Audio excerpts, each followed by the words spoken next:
Hi friends, bed time story मराठीमध्ये तुमचं स्वागत आहे. आज मी तुम्हाला जी गोष्ट सांगणार आहे तिचे नाव आहे लबाड कोल्हा आणि वेडा कावळा.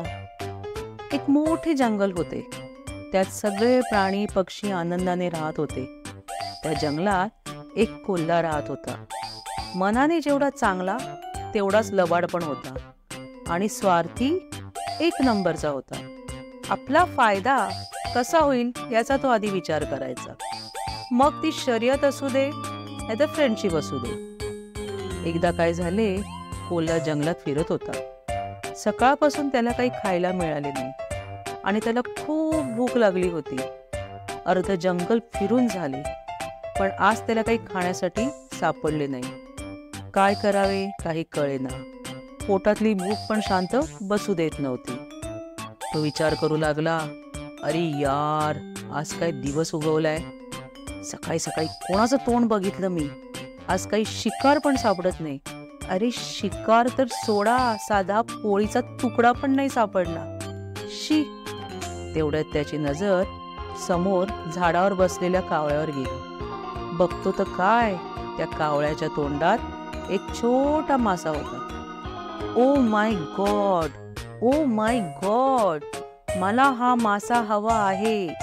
कसा पण करून मला हा मासा खायचा आहे. कोल्ह्याच्या तोंडाला पाणी आले. पण तो मासा तर कावळ्याच्या तोंडात आहे. काय करू, असं काय करू की मासा मला मिळेल.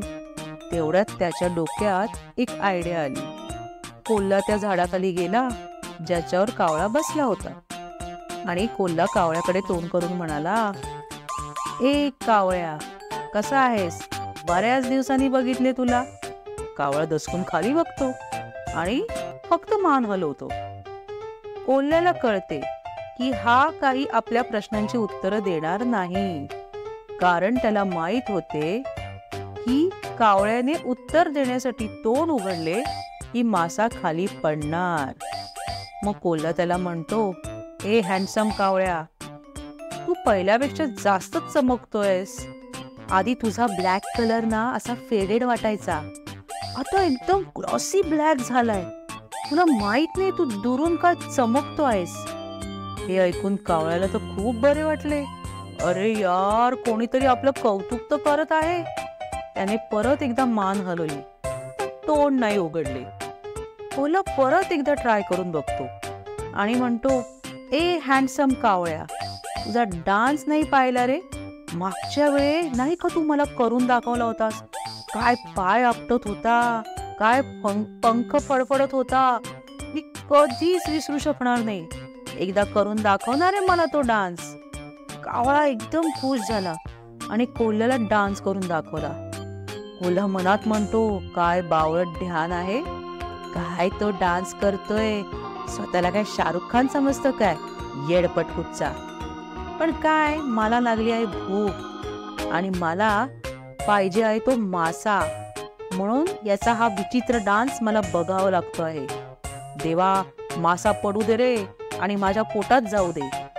मग कोल्हा मासा मिळवण्यासाठी अजून एक ट्राय करतो. ए हँडसम शाहरुख खान, तू मला डान्स तर करून दाखवलास. मस्त डान्स करतोस तू. तसेच मागच्या वेळेस मला तुला गाणं पण म्हणून दाखवले होते, आठवतं का तुला? अरे कोणतं बरं होतं ते? हा हा हा, lungi dance, lungi dance, lungi dance. त्यात तू गाणं पण म्हणाला आणि डान्स पण केला. ते म्हणणारे मला ऐकायचे तुझ्या गोड गळ्यातून. कावळा हे ऐकून तर एकदम खुश झाला. त्याला इतका आनंद झाला की त्याने गाणं म्हणण्यासाठी तोंड उघडले आणि जसे त्याने गाण्यासाठी तोंड उघडले तसा तो मासा त्याच्या तोंडातून खाली पडला आणि इथे लबाड कोल्ह्याने एक जंप मारून कॅच केला आणि तिथून धूम पळाला. बिचारा कावळा, त्याला काही कळलेच नाही. तो आपला पळून जाणाऱ्या कोल्ह्याकडे बघत राहिला.